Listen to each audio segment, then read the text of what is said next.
Quand je donne un avis sur une star, qu'est-ce que j'interpelle? Ces gens-là rentrent... Mais franchement, expliquez-moi, à quel moment ces gens rentrent dans mes affaires? Lui, il vient avec ses deux pieds qui lui manquent de respect, qui se manquent mutuellement de respect. Avec son mauvais visage, il vient parler de mes histoires. Qu'est-ce qu'il en sait? Qu'est-ce qu'il parle de mes histoires à moi? Est-ce que j'ai parlé de lui? Est-ce qu'une fois dans sa vie, j'ai évoqué sa triste vie, sa vie de voleur, sa vie d'escroc, sa vie de braqueur? Est-ce que je fais partie de son association de malfaiteurs? Est-ce que nous sommes dans les mêmes canaux? Est-ce qu'un homme qui travaille se fait comparer à un homme qui vole matin, midi et soir? Il vole aujourd'hui, il vole demain, il vole après-demain. Il est reconnu comme un voleur. À quel moment lui et moi, on se ressemble? À quel moment on peut discuter? Apparemment, en plus, apparemment, il serait très riche. Mais pendant que Samuel Eto'o, qui est un richissime Camerounais, qu'on connaît, qui refuse le salaire de la FECAFOOT, parce qu'il en a assez, c'est là où on voit les riches de Facebook faire la queue à la CAF pour prendre les bassins 50 €, qui font la queue au Resto du Cœur pour se nourrir, qui font la queue, je vais dire à la CAF, et qui viennent ici nous dire qu'ils sont les riches de Facebook, ils ont beaucoup d'argent, ils sont dans des loyers où on paye 100 € le mois et l'État paye le reste, où ils n'ont même pas comment on appelle, comment on appelle, oh purée, comment on appelle le contrat de bail. Merci. Ils n'ont même pas de contrat de bail. Ils sont en sous-location. Ils disent qu'ils conduisent les voitures qu'on n'a jamais vues de marque. Des voitures volées qui coûtent 300 €. Ils ont des permis de conduire fictifs. Ils n'ont pas de carte de séjour. Ils vivent dans justement des HLM. À quel moment? Et ils viennent te dire qu'on est riche. Qu'ils sont riches dans leur tête. Franchement, à quel moment on est pareil? À quel moment nous sommes pareils avec ces gens-là? Ils volent, ils mentent, ils arnaquent, ils vivent dans les HLM, ils conduisent les voitures qui ne leur appartiennent pas et qu'on n'a jamais vu la marque de la voiture, on voit toujours l'intérieur parce que c'est des voitures à 300 €. Les permis de conduire ne sont pas à leur nom. Le permis de la voiture, la carte de circulation de la voiture n'est pas à son nom. Et il vient me dire qu'il est riche. Par rapport à quoi? Nous sommes en Europe parce que nous travaillons. Ici, nous sommes là parce que nous travaillons. Parce que nous apportons un plus dans le pays qui nous accueille, dans la ville qui nous accueille. Nous participons dans l'évolution de cette ville. On n'en profite pas. Quelqu'un qui a des profits de partout, il vient parler à un monsieur qui paye les impôts.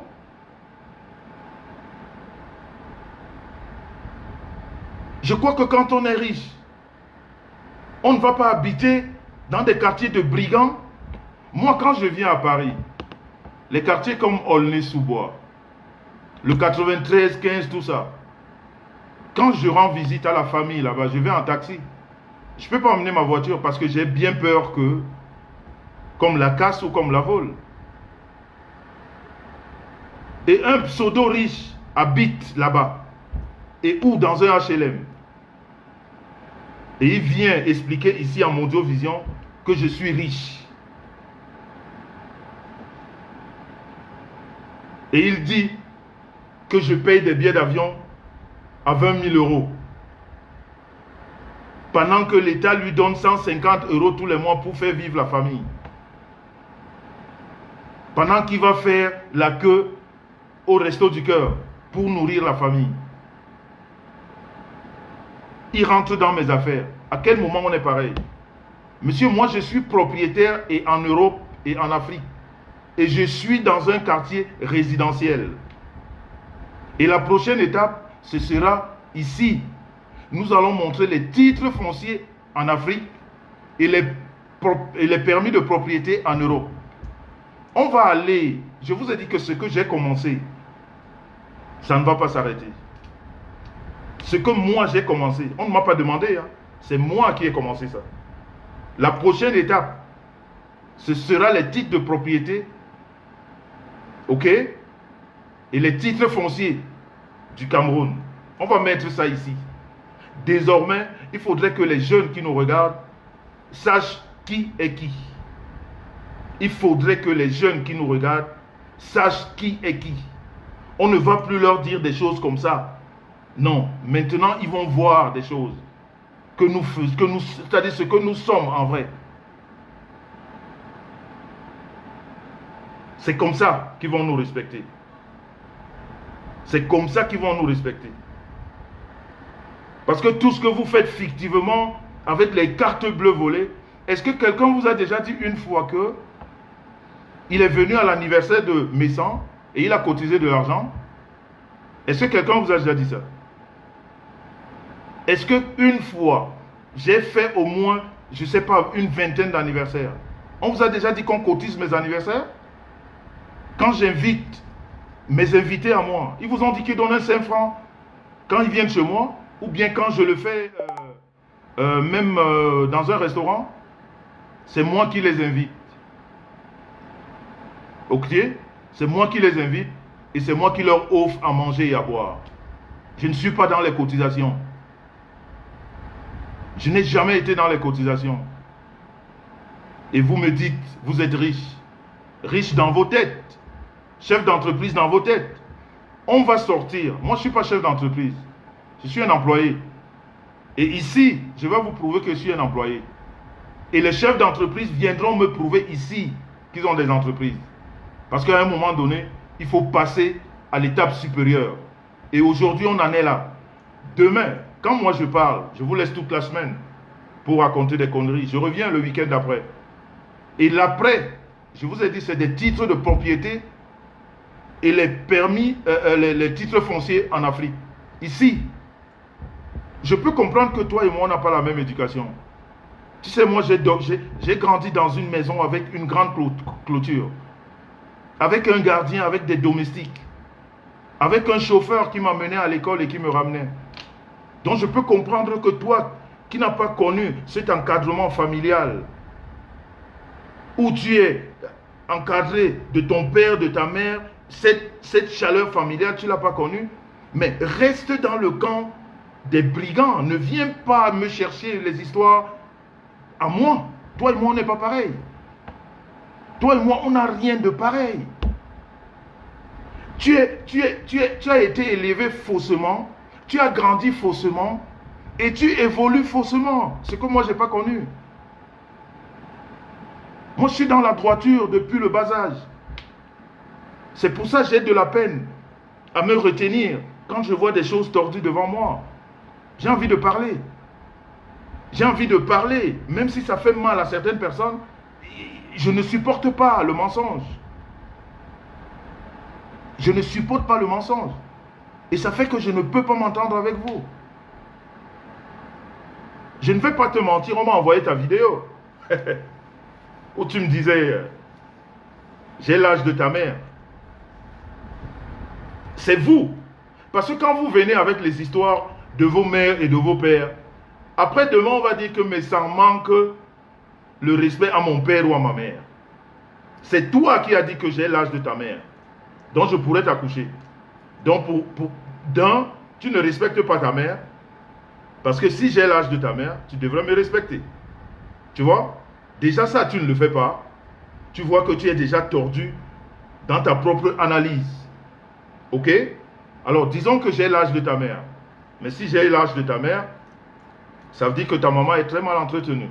Excuse-moi. Hein. C'est à toi de voir. Si moi j'ai son âge, eh bien, il faut revoir son entretien. Là. Parce que les enfants doivent entretenir leurs parents. Ok?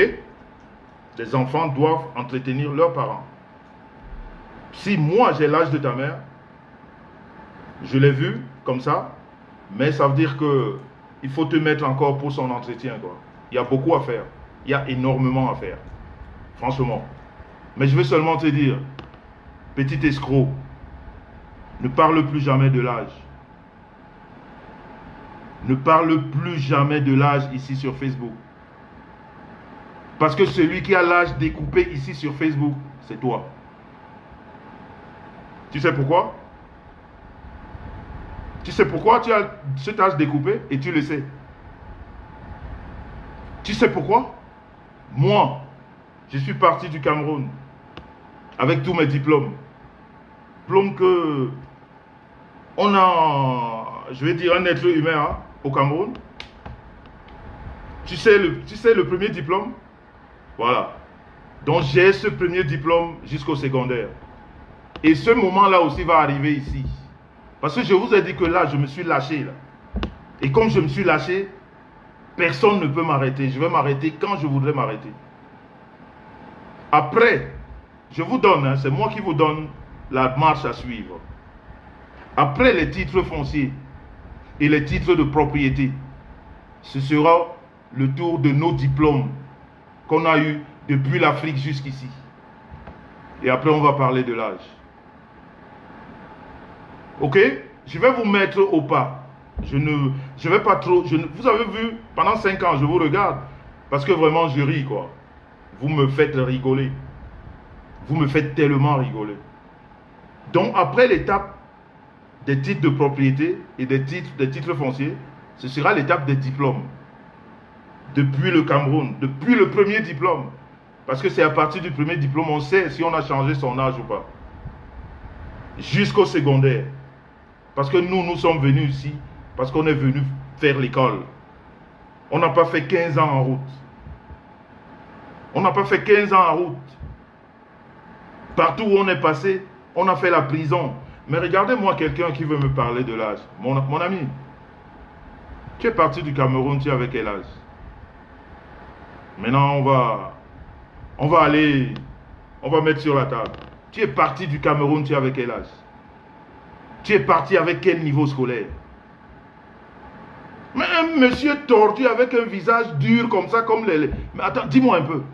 Parce que tu es laid et petit de taille, tu crois que tu es jeune? Tu es juste laid. C'est tout. Et tu es mal foutu. Autant tu es physiquement tordu, autant ton cerveau est tordu. Tout ce que tu as est tordu. Je sais que tu as tellement souffert dans ta vie. Et ça encore, ça n'a pas facilité les choses, quoi. C'est-à-dire les marques de la torture sont sur toi. C'est ça que toi et moi, c'est la différence qu'on a. Quand on te regarde, on voit les marques de la torture. Et regarde-moi, 70 ans. Tu veux que je me lève? Je vais me lever, mon petit. Je me lève pour toi. Regarde-moi, 70 ans. Regarde-toi. Je pourrais être ton père. Ça veut dire que tu es laid. Tu vois? C'est ce qu'on appelle un homme laid. Tout simplement. Tout simplement. Parce que toi, tu parles de l'âge avec moi. Je vais décrypter, mon petit. Je vais te remettre à jour. Pour que tu comprennes. Parce que quand tu parles, tu ne sais même pas ce que tu dis. Ok? Et puis moi, tous les âges qu'on me donne, moi j'ai toujours pris. Ceux qui m'entendent m'appellent grand frère, je dis, il n'y a pas de souci. Je ne me justifie jamais. Quand quelqu'un m'appelle grand frère, je ne me justifie jamais, je prends. Je dis merci. Mais toi qui es parti du Cameroun sans aucun diplôme, parce que dès le bas âge, tu as commencé le vol. Dans ton quartier de Soumangué, on te reconnaît comme voleur de tôle. Tu le sais. Du machin comme voleur de tôle. Donc,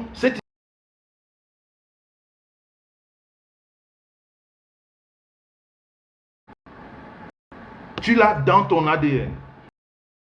50 pompes tous les matins. Ok? Au réveil, je fais 50 pompes.